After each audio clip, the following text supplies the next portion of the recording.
Hey guys, Anthony, 4x4 Diesel. This is just well, it's going to start off as a quick video, but we'll see how it goes.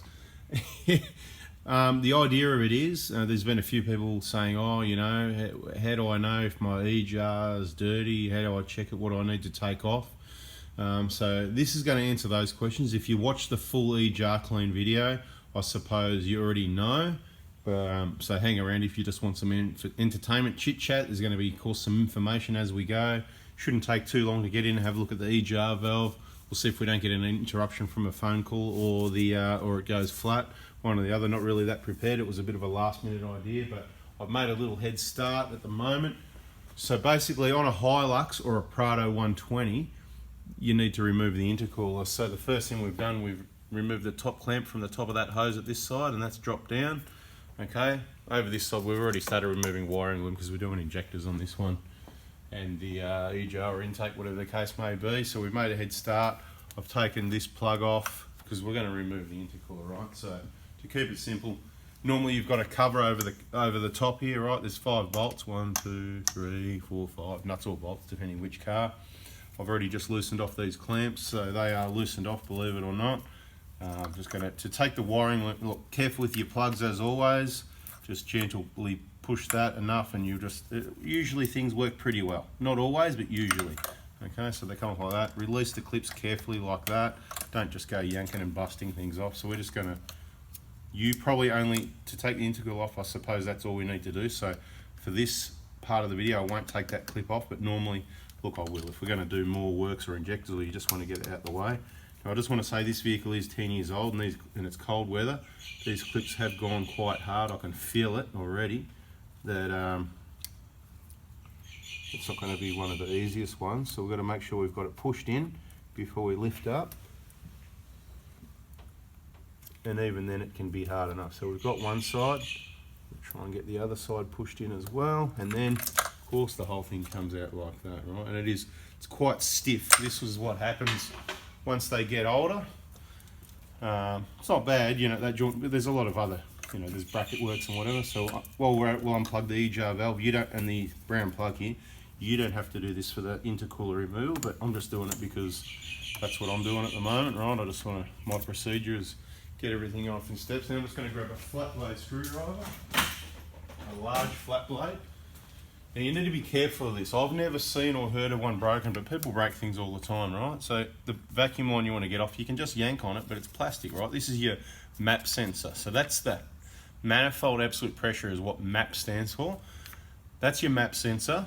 That's basically giving information to the computer, if you like, about, you know, when to boost and how much, that sort of thing, and telling it what the readings are. So it needs to not be broken. I think it's a couple $100 worth. So we just use a flat blade screwdriver gently in there and just gently level while we gently pull on it a little bit. Like I said, this one, the hose, you know, it's getting a bit firm. It's not like a new car anymore.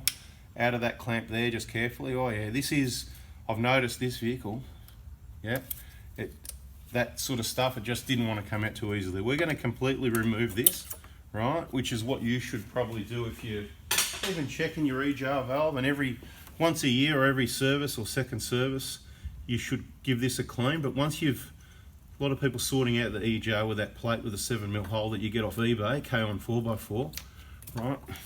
That's that sucker there, right? We've said before in videos, they split, they make a mess, but also don't think it's okay and you can just clean it. You can clean it a certain amount of times. It works much better when you haven't got E-jar soot running through your intake because of this E-jar system.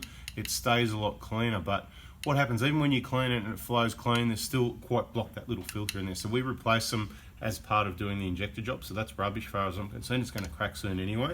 And you should probably, for the sake of 50, 60 bucks, whatever it is a rip-off, but just do it every few years, 3 or 4 years, something like that. I would change it regardless of any E-jar situation. If you've got a normal E-jar situation, you're going to need to probably clean that every service.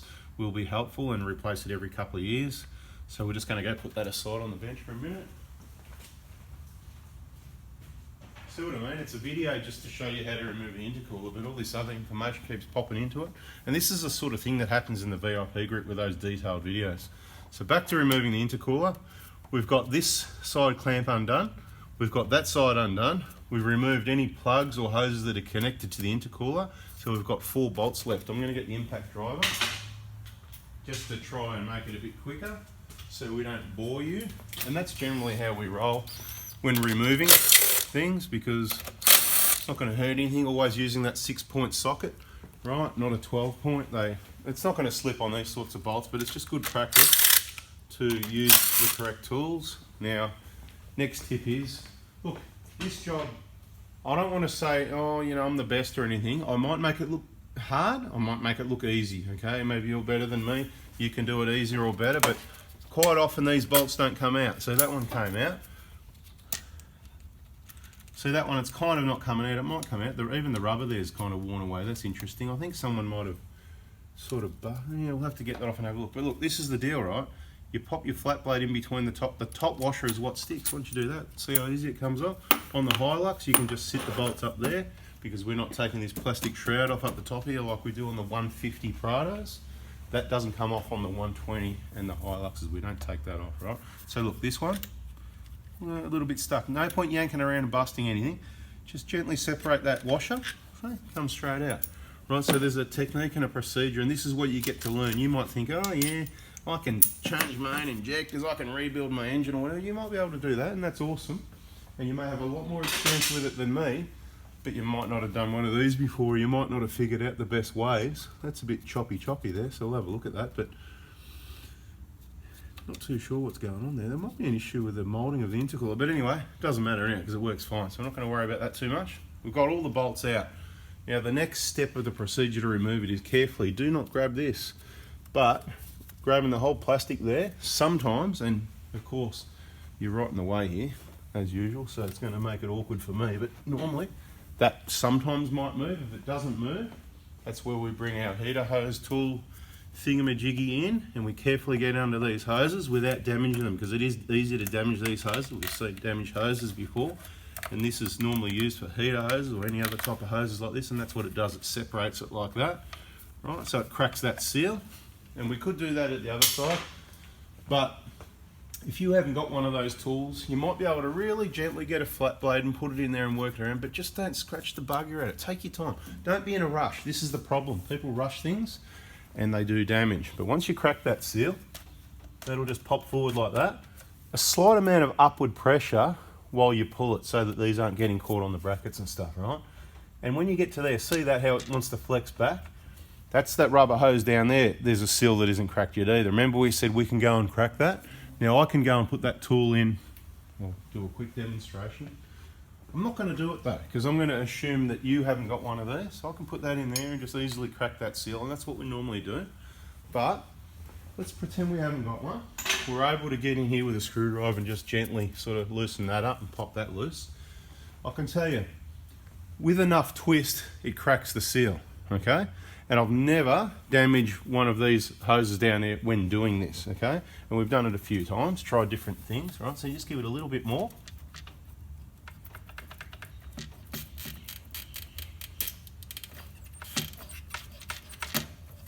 Right, a bit of a wiggle. We didn't put a lot of stupid amount of pressure, just a bit of a pull and a bit of patience and a bit of a wiggle. Then come around to the driver's side of the vehicle, grab the pipe here with your left hand, and this with your right hand. You just want to take the weight of it and gently twist and pull up, right, and just get it out cleanly and move it over onto the bench. It's quite heavy, don't drop it. It's got your plastic sensor on it and whatever.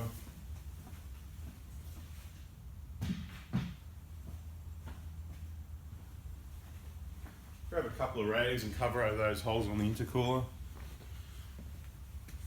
Right. So now you can see, you know, the bit of a mess that's left over that we couldn't clean up. All this is coming off for us. Look, we might keep the video going longer. We'll just see, you know.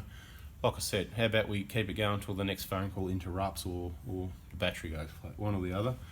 Next step is we've got to get this rubber off. So although you could possibly just yank around and give it a wobble and stuff like that, it might come off. I'm going to use my special tool again, because that's what it's for. Most of the way. And just then the top will be free. Again, once you get a little bit free and gently wiggle, quite gently, firmly wiggle actually, but this one, I've got to be honest, it either hasn't been pulled apart or not pulled in time, and it has been quite tight to get apart. So You may find yours easier or harder. I don't know what's going to happen. Just giving that rubber duck a bit of a wipe, and I'll go put it on the bench.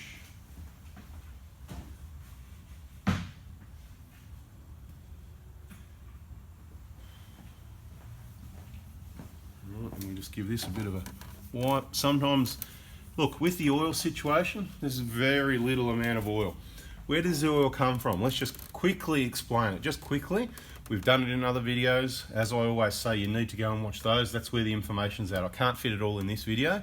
It'd go for a year. You get me? So there's lots of videos. It's always going to look worse at the joins because, of course, you've got metal here. You've got metal or plastic at the other side of the intercooler, and you've got a gap there, right? With a hose connecting. So there's a little recess there. So if there was a lot of oil in this intake, quite simply, you'd see it right here. It'd be dripping out, making a big mess. So it just goes to show how little there is in there. It's very light. Where does it come from? It comes from your ventilation system. So in your engine, see that hose there on the other side of the valve cover? It goes down, basically, long story short, it brings that slight amount of oil into the intake from venting the engine, which is really important that it's done without being restricted. We've pointed out in other videos. Really important that it's ventilated. That's number one priority, okay? But that, by ventilating the engine, there's a small amount of misty oil in those gases that are evacuated out this way due to a slight vacuum. It's sort of a bit like an exhaust fan, vacuuming it out to your intake. Works really well without any restrictions in that hose, without any restrictions. Okay, we're not going to say those two words, the CC, you know, Canadian Club, you know what I'm talking about. But, well, some people do. If you don't, go watch the videos. Okay, so there's not much oil in there. Oil ain't the problem, so we're not worried about that. I just wanted to point out, as they get higher Ks, 300,000-400,000, we'll see more oil there. A more older, a little bit more worn engine's going to have a little bit more oil. I still haven't told you where does it come from. Well, basically it comes out of your sump. So when you pull your dipstick, if the oil's still the same level, then that's how small amount it uses. If you pull the dipstick and it's down a little bit after 10,000 Ks, well, perhaps, you know, it's got some wear, and that's part of the blow-by situation, what's coming through that crankcase ventilation system, or PCV we'll call it. That's our term we like to use, because that is a general term, like calling a tyre or a brake pad or whatever, PCV, right? Crankcase, positive crankcase ventilation, or crankcase ventilation, whatever, right? It's all part of it. As the engine gets older, depending what weight oil you use is going to vary to how much oil's in there. So, we still can't see a lot. We're not even going to try and look in there because there's a flap in there, right, a butterfly, and it's not for your air-fuel mixture. No, sorry, petrol heads. And I just want to say, actually, this is what I mean about watching the videos and how they change a little bit. Well, don't be scared of diesels, okay? It's kind of even easier, right? You know, let's get rid of all the myths around. Diesels are straightforward, easy to work on, just like everything else. Don't be scared of them, but this is not for your air-fuel mixture. It's not important like in a petrol engine. This is basically here for two reasons. The number one is to make your EGR system work, right? This flap closes as your EGR valve opens to get the engine to draw those exhaust gases, okay? That's why putting the plate in reduces the flow, and of course if you had holes in that plate there, that would also reduce the flow. The other reason it's there is for a smooth shutdown, okay? And I've said this before, old diesels, they were a bit rough on the shutdown, you know what I mean? So anyway, that's what it's there for. In these vehicles, I can tell you it's not really needed. When I say not really needed, there might be some circumstances or emergency situations where it may be helpful, the sort of situations we don't have on these vehicles. But generally you don't need it for a smooth shutdown. We've run engines with this off and shut it down, and it shuts down smoothly anyway. So the tests have been done. Don't try and take that off. There's two screws, they're quite difficult to undo. You can get them undone if you've got some quality tools and whatever, you can get it done, but it is difficult. Okay, so what we're doing, we're meant to be showing you how to check your, how do I check to see if my EGR valve, well, I'll tell you, it doesn't really matter how built up your EGR valve is because it's a disaster anyway, you know what I mean?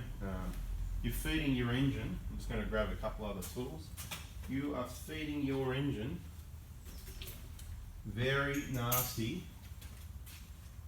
very dirty, nasty exhaust gases. Right, not a good idea. It should at least be filtered. We've said it before, okay? Hot air and doing things for emissions and whatever. Nitrogen oxides, you know, Great idea, right? That's why, if you don't need a diesel, don't buy one. See, on one hand, I'll tell you straight, you know, these are the last of the best, hold on to them.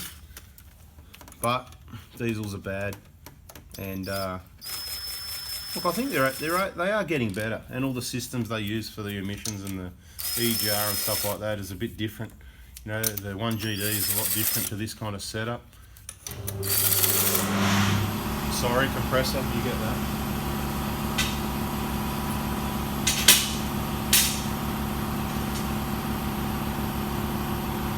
It must have a leak, I think.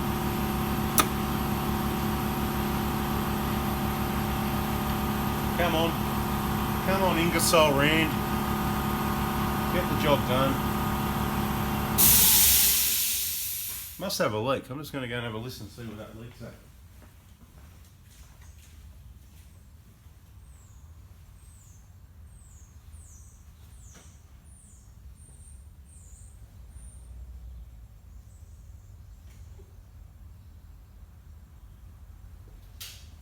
Yeah, got a bit of a leak in the roll, somewhere in the roll of the airline hose. Pain. Anyway, did you see that? Just give that a slight tap to crack that loose, and that will come off. Now we're getting somewhere. Your typical, what you're going to see is, this is typical at the moment. We haven't looked in yet. I know as much as you at the moment, right?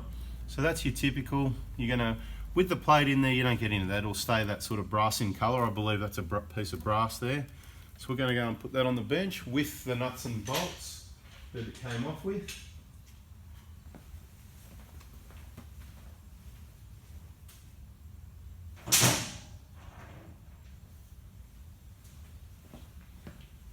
Okay.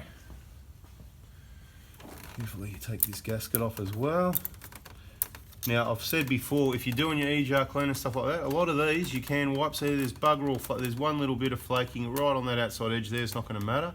You give those a wipe clean. Quite often you can reuse those. So I'm not into, you know, supporting little rip-off gaskets that should be $1 or $2 each that are $8 or something. You know what I mean? So I'm just giving it a wipe here to show you what I mean and whatever. Right? I've said in other videos. There's one I did recently that says EGR gaskets that you need or something along those lines. Look, just search the channel. It's easier if you just watch everything and then you don't have to search and look for it. It's all, you've just got it. It's in your memory bank. But look, as I said, give those a good clean. That's just a quick wipe. And the only bit there is on the outside. It's not even part of the sealing area. It's actually outside where this, you know, so that could go back on. Put it back the same. It ain't going to leak, okay? It's just not going to happen. So if you want to save some money, do that, that's fine. But the one gasket I would highly recommend you do buy, if you see my other video, it's the one that ends in 5O and it goes right down the bottom between the manifold and the elbow. That's if you're not doing an intake manifold clean. Your EGR valve's the worst of it. You can reuse this one, that one, you know, these ones, you can reuse them. Been there, done that for years, no problem. But the one down at the elbow there, it's hard to get to if there's a leak. And when I say a leak, it's not going to cause a big problem, but it's going to be a slight oil weep, bit untidy there possibly. So not worth it, because it's a lot of work to get back to there to change it. These ones up here, look, I've never seen them leak, to be honest, but I have seen those ones down there leaking, and it's generally when someone's had them off and they haven't cleaned it up properly, they haven't replaced the gasket, they haven't, you know, used the correct torque tension on those parts. So there's always a reason. There's always a reason. Now what we want to do is get down and have a look in. We want to get down and have a look in there, don't we? All right, so let's light this a little bit.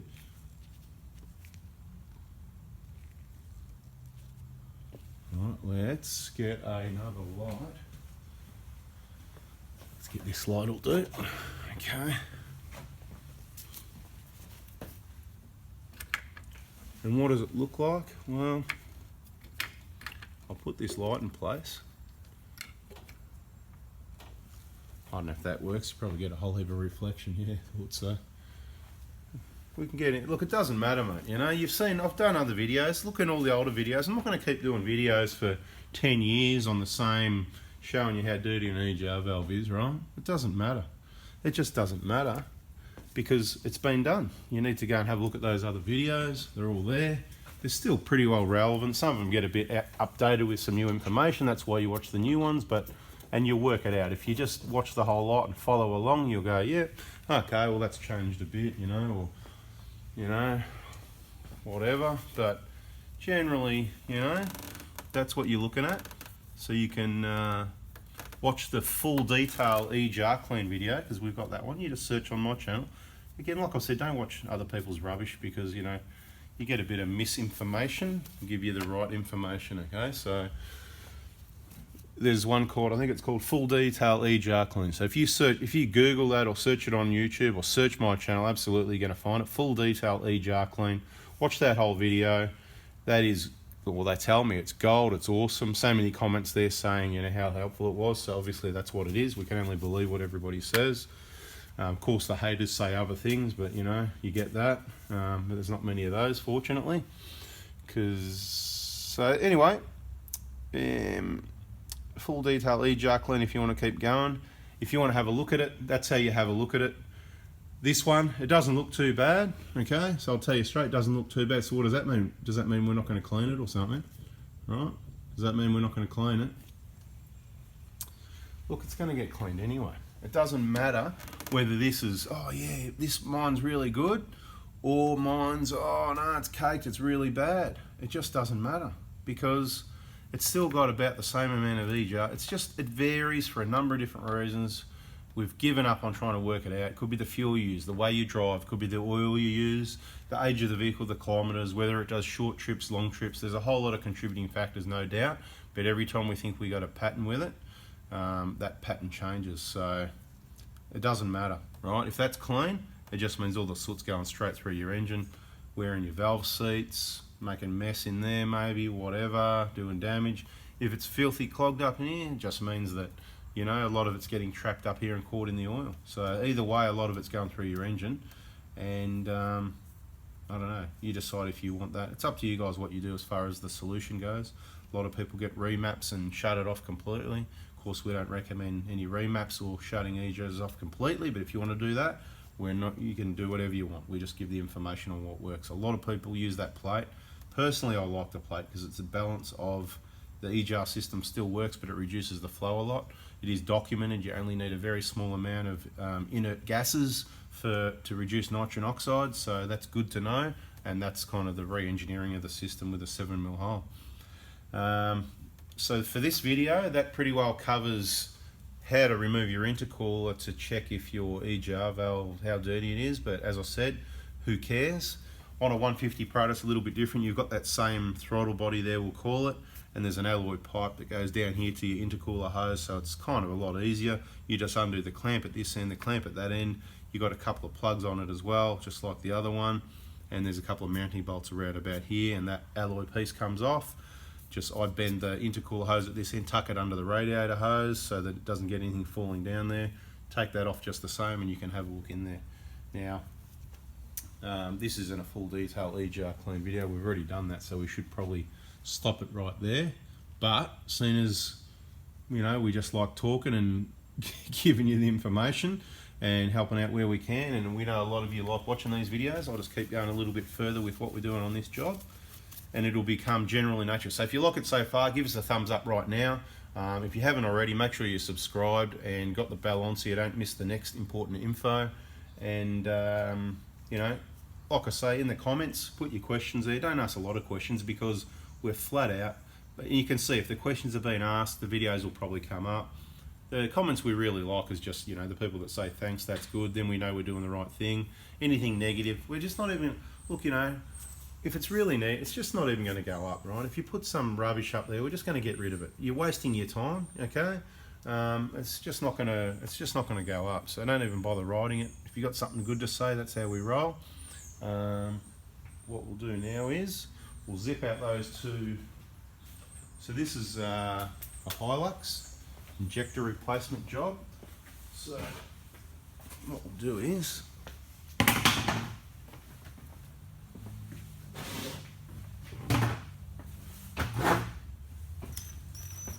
okay, so this was a bit of a show you something video, so we haven't done all the things we would normally do, and one of those things is, and I did forget to tell you, to cover the inlet of the turbo. So let's just sit a rag over the top. You don't need to stuff it in there. because there's more chance you'll forget it and it'll get sucked in there or something, or in or out or whatever, right? You know, whichever way it's going to go anyway. You stuff something down there, you might forget it. Just sit a bright coloured rag like that, so you're not going to miss it right there, right? It's all white and blue, you can't miss it. You're not going to, where if you say had a black rag and you put it down in the hole, then you went to put your intercooler and you forgot, you could actually leave that there and that would end up blocking up the intake. That'd be, you'd be going, oh no, what have I done? Or you'd be ringing Anthony going, oh, you know, I just checked it, now the car doesn't run and it won't start and it's blowing. Oh mate, it'd be chaos. But anyway, it'd be a bit of fun. So just remember, take your time and don't make these little mistakes. Now, one other thing I said to do was cover up the intercooler, and because I'm busy talking to you, I didn't do that, so I'm just going to go and pop a couple of rags over each end of the intercooler.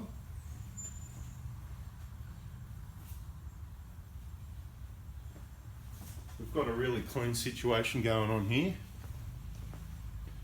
but it's worth covering it up anyway, just in case, alright? So, bada bing. Once we've done that, where did I put that impact driver? We want to zip out.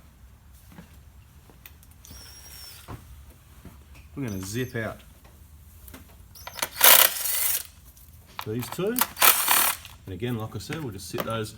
The way I do it, I put everything that I took out furthest into the center or furthest away from me.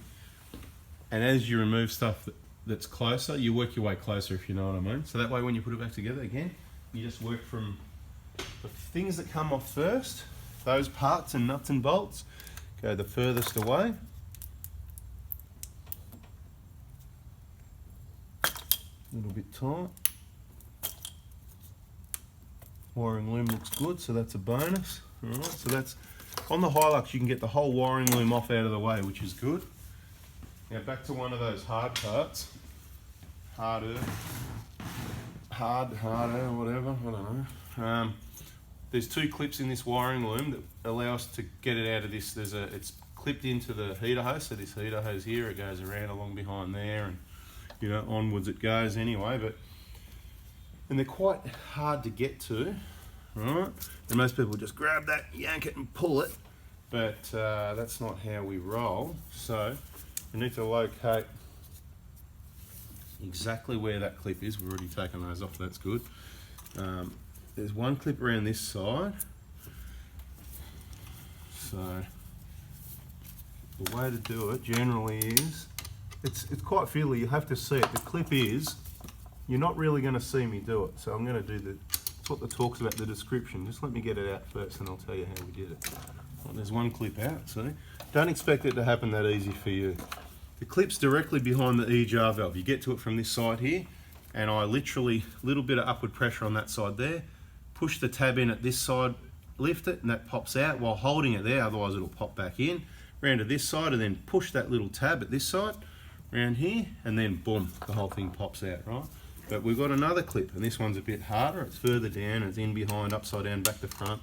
Quite fiddly, so don't be hard on yourself if you're, you know, having a go at this and, geez, you know, you made it look so easy.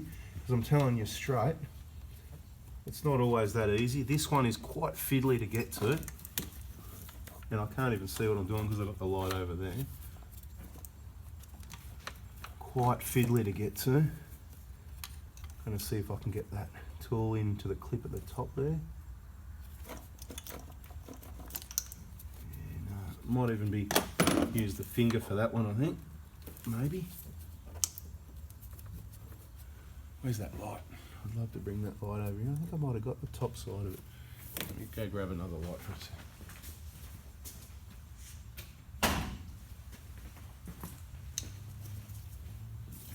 Always helps when you can see what you're doing. Now the top one's already released, so that's good. Let's try and get to the bottom one, the bottom half of the clip. Got a feeling this might have been off before, but only a feeling at the moment. Okay, so let's get to this bottom. You kind of can't see, you're kind of going by feel. Like I said, a lot of people are just going to rip these clips off, they're just going to yank them off, whatever. And that may work for them, and you might be able to get it back together and it'll stay there afterwards next time, but you might not do. You know, it'd probably be good enough, but you know, Is that how you want your vehicle, you know, kind of good enough, you know? Someone that ripped these clips, you know, if you're doing one of those cheap injector replacement jobs, there you go, we've got the whole wiring loom unclipped now, so it was a bit of a fiddle, and we've done a few, so beware, beware, beware. This is pretty, that was a pretty good one. We're just going to tuck this wiring loom over here out of the way. We don't need to bend and stretch it any more than we need to, just to the bare minimum we need to get what we need to done. Okay, which that is about there. Right, now what we've got is, because we're taking the E-jar valve, it's an E-jar clean as well as a minimum. We've got to get all this off to decide whether the manifold's going to get it clean as well. So there's 2 bolts, 12 mils. One's at the top, just straight down from here, right? I'll just get it out and then you can see. This is probably in our E-jar clean video. I think the full detail E-jar clean was on a Prado 120. So this one's handy to have watched if you've got a Hilux, because yeah, it's a little bit different, isn't it? Right? So there's that one.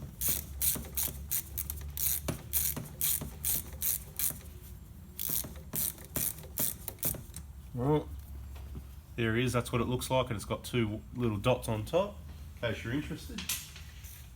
Now I'm going to take that extension off. I'm going to put the 12 mil. Now I don't normally use this ratchet for this job, so let's see how well it does or not. Now what we kind of need to do actually is leave that wiring loom over there out the way for a minute, because it's quite a fiddle. There's not a lot of room to get to this one around here. So let's just see. I've got to get in. It's in facing backwards, right? So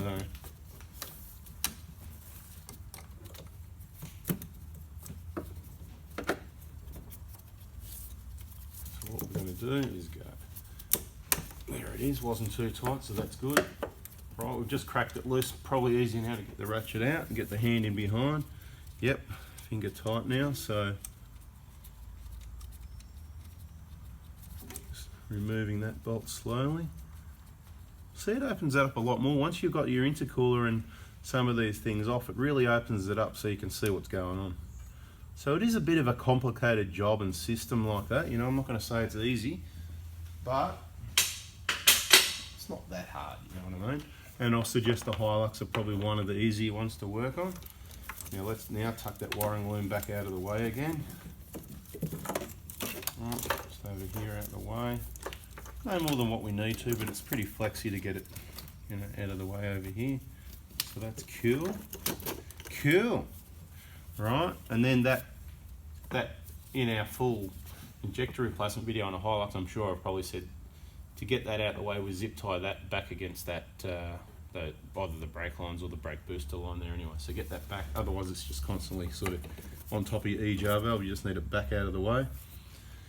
Anyway, smoko break for me. I don't smoke, but you know, going to take a break. So thanks for watching so far. There may be more that joins on to the end of this video, or there may not be. It's just, who knows. So if you haven't already, thumbs up, hit us up in the comments with your questions and what you want to know. Subscribe, bell on. Thanks for watching. Talk to you soon. See ya.